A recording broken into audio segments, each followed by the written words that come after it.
Okay, so let's take the number 13 and divide it by 4. 4 times 3 equals 12, and that's the closest we can get without going over 13. So we can put a 3 up there. 13 minus 12 equals 1, so that's our remainder. 13 divided by 4 equals 3 with a remainder of 1. We can keep going though, into the decimal places. Divide 10 by 4, 4 times 2 equals 8, so we can put a 2 up there. 10 minus 8 leaves us with 2. Bring down the 0, 4 into 20. And 4 times 5 equals 20, so we can put a 5.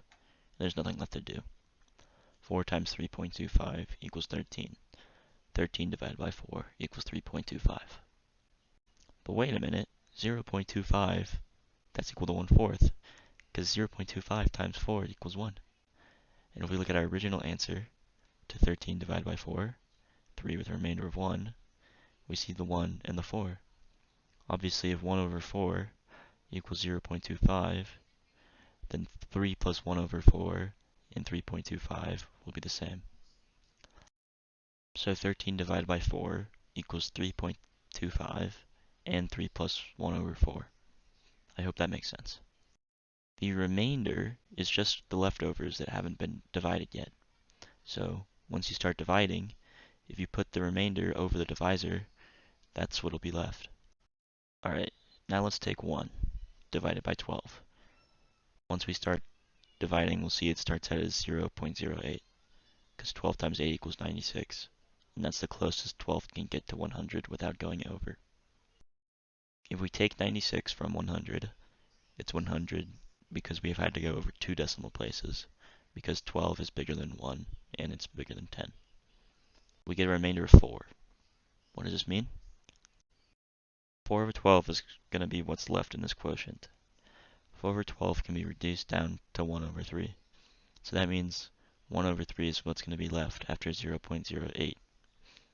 1/3, of course, is 0.3 repeating. So that would tell us that 1 over 12 is equal to 0.083 repeating. And, of course, if you do the long division just to make sure, you'll see that that is the case. Okay, now this is what I want to show you.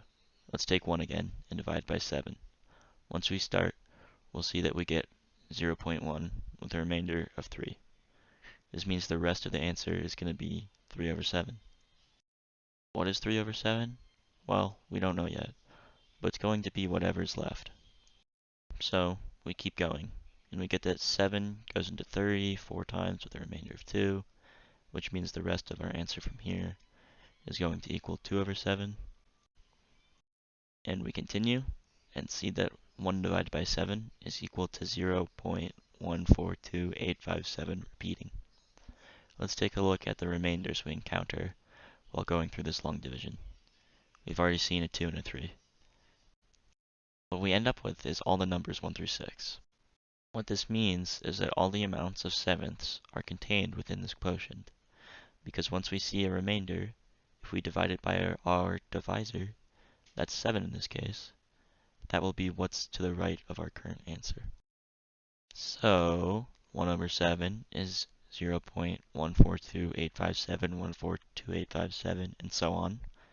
And we know 2 over 7 is contained within that. So what's the next smallest number we see here besides 1? It'd be 2. So we start with at 2, and that's 2 over 7.